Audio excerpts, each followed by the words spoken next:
La législation et la réglementation qui ont été adoptées imposent des obligations de valorisation régulières selon des règles standardisées, ce qui va mécaniquement apporter de la transparence dans le secteur. Cette transparence va certainement permettre de dynamiser le marché de l'investissement immobilier au Maroc.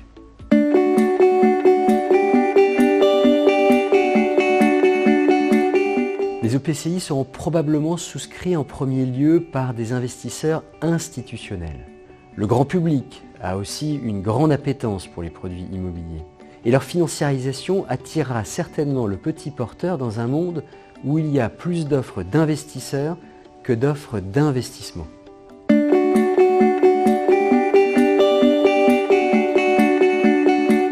La loi 70-14 ne prévoit pas de restrictions au type d'actifs concernés. Les commerces, les bureaux, l'habitation, l'hôtellerie sont possibles. Dans un premier temps, c'est certainement l'immobilier d'exploitation, et particulièrement celui des banques, qui constituera l'actif des premiers EPCI.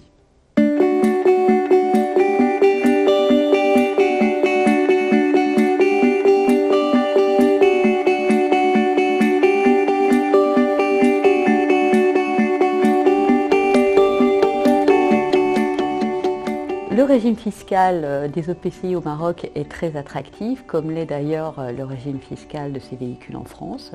En pratique, l'EPCI est complètement exonéré d'impôts sur les sociétés, sous réserve de respecter un certain nombre d'obligations de distribution. Des mesures incitatives ont été prévues pour entrer dans le régime des EPCI. Ainsi, une société qui souhaitera externaliser ses actifs immobiliers au profit de ce type de véhicule pourra bénéficier d'un sursis d'imposition lors de l'apport des immeubles.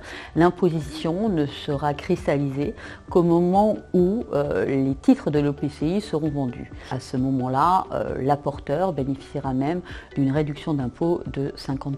La condition, parce que bien évidemment il en faut une, l'EPCI doit conserver les immeubles reçus pendant une durée minimale de 10 ans.